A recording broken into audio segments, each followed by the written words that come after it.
Halo, selamat pagi pemirsa, apa kabar Anda hari ini? Senang sekali kami dapat menjumpai Anda dalam Berita Papua. Saya Yuni Rumbarak bersama tim redaksi telah menyiapkan sejumlah berita menarik dan aktual untuk Anda.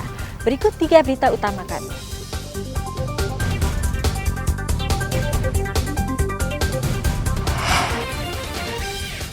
Ratusan kubik kayu olahan hasil sitaan Kejaksaan Kaimana hilang.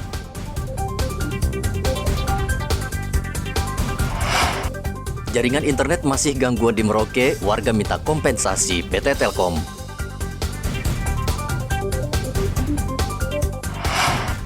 Bulog pastikan stok beras di Merauke aman hingga 3 bulan ke depan.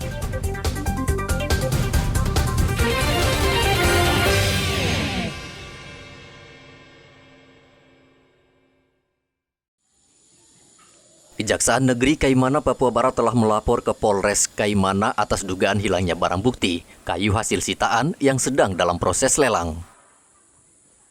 Ratusan kubik kayu olahan jenis merbau sitaan Kejaksaan milik PT Aneka Wood Profil Indah hilang di Kampung Koi. Kasih Intel Kejaksaan Negeri Kaimana Adi Satyo mengatakan Kejaksaan sudah mendapatkan laporan dari masyarakat sejak tanggal 7 Desember 2022 lalu. Dan jumlah kayu yang hilang adalah jenis merbau yang diperkirakan mencapai ratusan kubik.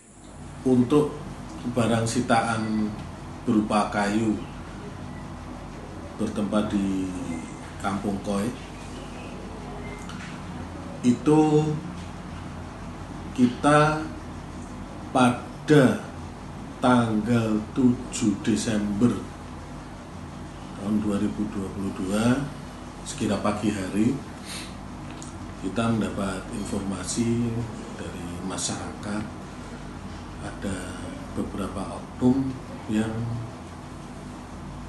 mengambil.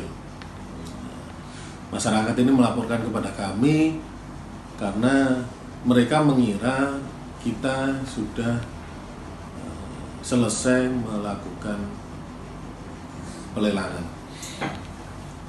Akan tetapi kita jelaskan kepada masyarakat bahwa itu kita masih menunggu proses dari PPA, Pusat Pemulihan Aset Kejaksaan Agung, untuk pelaksanaan lelang. Selanjutnya kami melakukan cek lokasi dengan beberapa teman jaksa dan beberapa tenaga yang kami bawa dari kantor internal. Kita melakukan cek lokasi, ternyata memang benar ada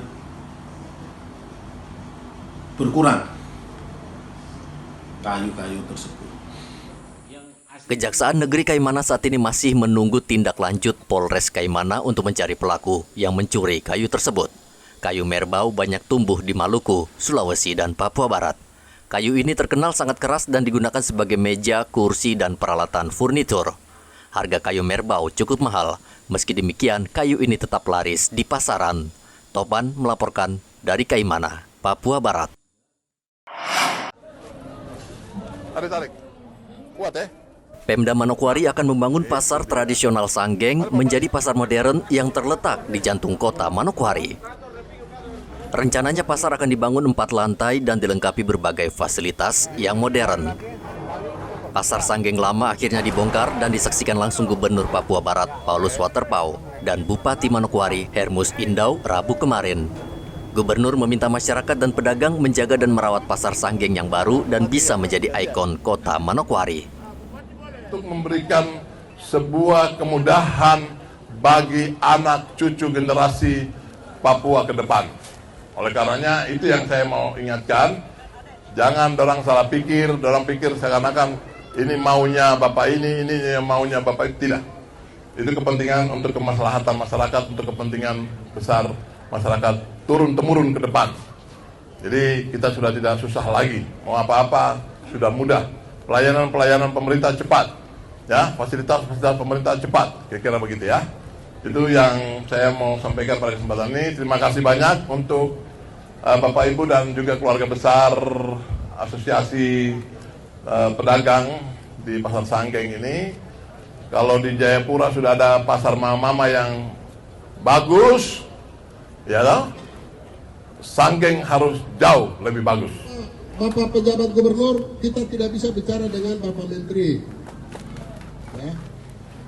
Bapak pejabat gubernur, ketika beliau berkunjung ke kantor bupati waktu itu dalam kunjungan perdananya, kami mempresentasikan ya rencana besar untuk penataan Kabupaten Manokwari, termasuk kota Manokwari, juga termasuk pembangunan bandara, kemudian juga pembangunan pasar Sanggeng, ruang terbuka publik Borasi, dan juga beberapa infrastruktur lainnya. Beliau memberikan dukungan yang penuh kepada kita sebagai ibu kota provinsi.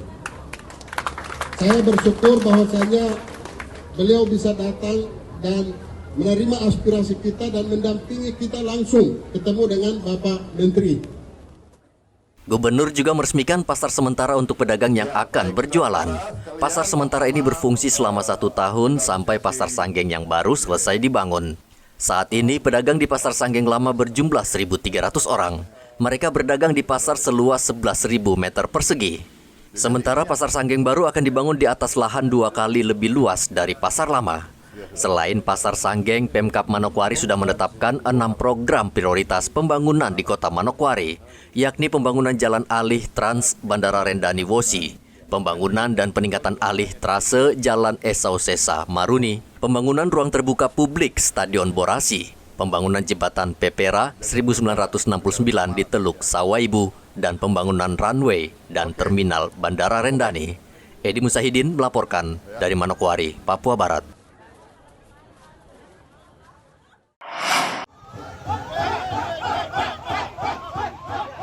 Sekelompok orang yang mengatasnamakan Forum Masyarakat Peduli Keadilan Selasa lalu berunjuk rasa memprotes Kejaksaan Negeri Timika yang saat ini sedang memeriksa pelaksana tugas Bupati Mimika, Johannes Retop. Untuk mencegah anarkisme, Polres Mimika mengerahkan anggota Brimob Batalion B dan anggota TNI untuk mengamankan ribuan massa yang berunjuk rasa. Kapolres Mimika AKBP Gede Putra mengatakan unjuk rasa berlangsung aman dan tertib. Mereka diberikan kesempatan untuk menyampaikan aspirasi ke Kejaksaan Tinggi. Unjuk rasa yang dilakukan Forum Masyarakat Peduli tersebut merupakan pengerahan massa berskala besar yang tentu mendapat perhatian serius aparat keamanan. Kapolres juga berterima kasih kepada warga karena unjuk rasa yang digelar tidak menimbulkan konflik. Puji Tuhan semuanya bisa berjalan dengan baik dan seluruh lapisan masyarakat yang melaksanakan kegiatan unjuk rasa semuanya dalam kondisi yang tertib. Dari kami pada pelaksanaan kegiatan demo ini kita melibatkan personil gabungan, kami dari pihak Polres, kemudian juga sama Brimob dengan dari teman-teman TNI. Ya, kami harapkan pada seluruh masyarakat, ya ini hukum sedang berproses, sama-sama kita hargai. Ya, apapun hasilnya nanti, mari sama-sama kita hormati. Kegiatan, apalagi melibatkan orang banyak seperti ini, sudah menjadi kewajiban kami. Ya, untuk melaporkan ketika pimpinan, dalam hal ini Polda, mungkin nanti dari pihak Polda yang akan meneruskan ke pimpinan yang lebih tinggi. Kejaksaan Negeri Timika saat ini memeriksa pelaksana tugas Bupati Mimika, Johannes Retop. Johannes menjadi tersangka dalam kasus korupsi pengadaan helikopter dan pesawat terbang. Para pendukung Johannes meminta Kejaksaan Tinggi menghentikan kasus tersebut karena dilatar belakangi kriminalisasi. Dari Mimika, Papua Tengah, Igobat Momolit melaporkan.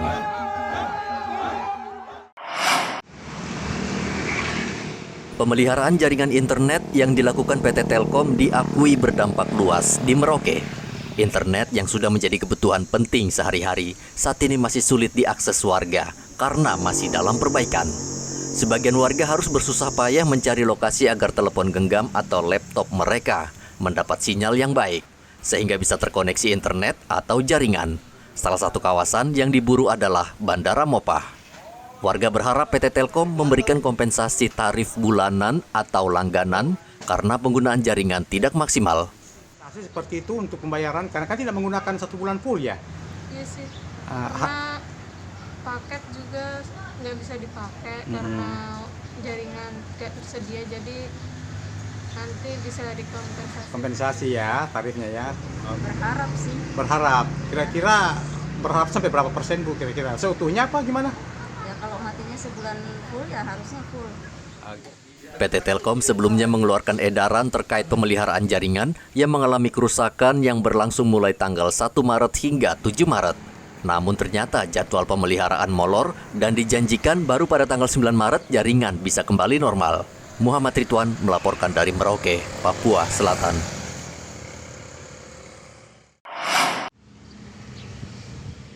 Bulog Divisi Regional Merauke menjamin keamanan stok beras selama bulan puasa atau 3 bulan ke depan. Saat ini stok beras Bulog mencapai 1.600 ton dan dipastikan bisa memenuhi kebutuhan masyarakat. Bulog juga akan terus memantau harga dan stok beras di Merauke agar tetap stabil. Saat ini stok beras yang tersedia di Bulog adalah jenis medium. Untuk menjelang bulan suci Ramadan dan nanti direnggakan dengan Hari Raya Idul Fitri tahun 2003 ini, kami di Perum Bulog cabang Merauke sudah mempersiapkan tersediaan stok khususnya komoditi beras. Memiliki stok sampai dengan saat ini sebesar kurang lebih 1.600 ton. Dengan 1.600 ton ini kita memiliki ketahanan stok sampai dengan 3 bulan ke depan. Jadi sampai dengan bulan April, Mei, Juni ya kurang lebih. Sementara itu harga minyak kita yang merupakan minyak subsidi pemerintah saat ini mulai sulit didapat di pasaran. Stok minyak kita tidak menentu, kalaupun ada harganya sudah naik di kisaran 15 hingga 17 ribu rupiah per liter dari harga eceran yang dipatok pemerintah sebesar 14 ribu rupiah per liter.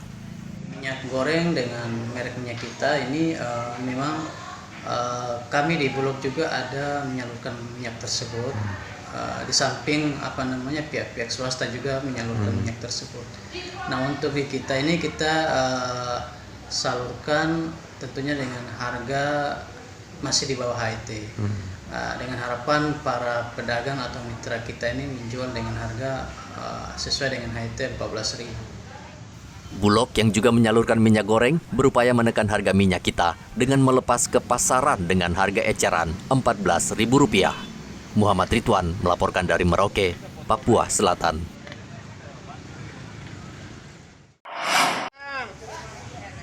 Harga cabai besar di pasar juga mulai naik dari Rp70.000 per kilogram menjadi Rp100.000 per kilogram. Sementara untuk harga cabai keriting sejauh ini masih stabil di kisaran Rp50.000 per kilogram.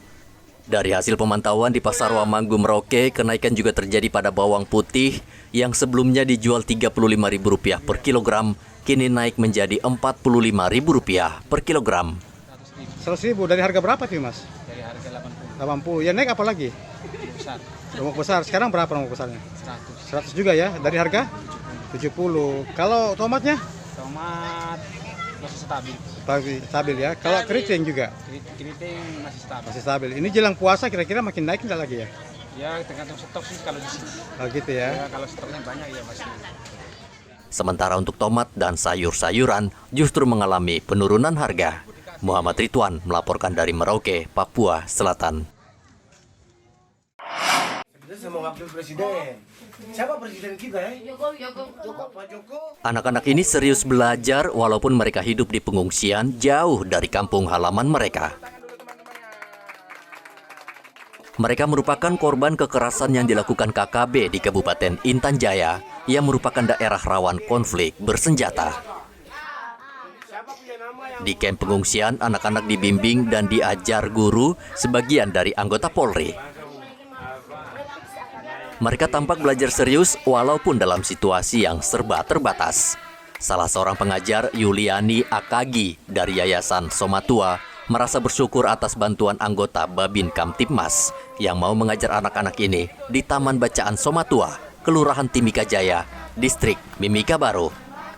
Saat mengungsi ke Mimika, anak-anak ini sama sekali belum bisa membaca dan menulis, apalagi bisa berbahasa Indonesia. Berkat bantuan aparat, perlahan mereka sudah bisa membaca, menulis, dan berhitung. Kepuasan tersendiri ketika anak-anak yang datang kemari, entah itu dari Intan Jaya atau dari Pogapa atau dari Sugapa, mereka datang ke sini karena ada satu lain dan hal. Mereka ke Timika, mereka datang bersama-sama dengan kami di Taman Baca. Dari mereka belum bisa berbahasa Indonesia, mereka ke sini belajar berbahasa selain di sekolah, di lingkungan sekitar rumah, belajar bahasa Indonesia. Dari situ pendekatan kami lakukan pendekatan untuk literasi dasar seperti membaca, menulis, dan juga berhitung. Dan sampai mereka sudah kami rasa mampu, kami sarankan memberikan saran kepada orang tua untuk orang tua bisa mengantarkan mereka untuk mendaftarkan sekolah walaupun kadang usia mereka sudah jauh. Saat ini ada 40 anak-anak yang sedang belajar di Taman Bacaan Somatua dan 70% dari mereka sudah bisa belajar di sekolah formal. Lama ada taman baca di sana, ada di SPSP, dan kalau memang kegiatannya mereka bisa kumpul, kita kumpul 1 rumah, 2 rumah, gantian 3 orang, 4 orang kita bisa mengajar, membaca dan menulis. Sudah ada berapa banyak Pak anak? Yang di sini kami data sudah 40. Hampir 70% sudah bisa diterima di sekolah. 70% sudah diterima. Kalau dari keseluruhan kurang lebih 30. Program Polisi Pi Ajar merupakan salah satu program Polri yang dibentuk untuk membantu anak-anak di Papua, khususnya di Papua Pegunungan. Program ini sangat dibutuhkan di tengah kondisi pendidikan di Papua yang saat ini jauh tertinggal dibandingkan daerah lain di Indonesia. Dari Mimika, Papua Tengah, Igobat Momolen melaporkan.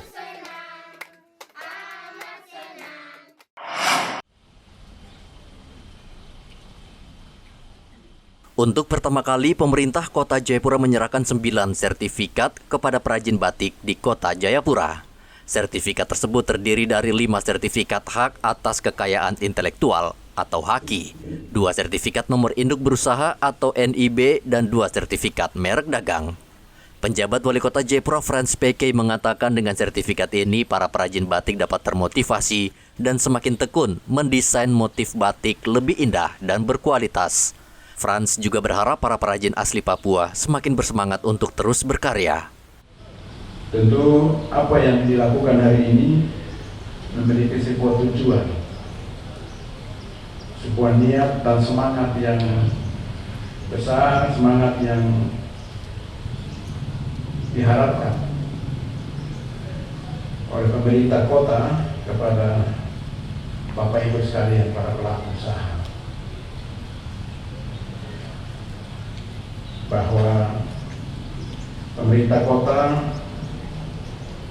tentu dan selalu memberikan ruang ataupun juga kesempatan perhatian bagi pelaku usaha, khususnya orang asli Papua dari berbagai daerah yang ada di sebagai warga atau masyarakat penduduk di Kota Jayapura. Tujuannya tentu bukan hanya sekedar dibagi-bagi, sekedar mendapatkan bantuan, tetapi dari bantuan yang diberikan itu tentu harus berkembang. Salah satu motif yang khas adalah Port Numbai. Namun sayangnya, motif batik ini belum dikenal luas. Pemkot Jayapura berharap para perajin batik yang telah menerima sertifikat berani menonjolkan motif Port Numbai tersebut agar bisa bersaing dengan motif lain sehingga bisa meningkatkan kesejahteraan para perajin batik di Jayapura. Dari Kota Jayapura, Papua, Hendra melaporkan.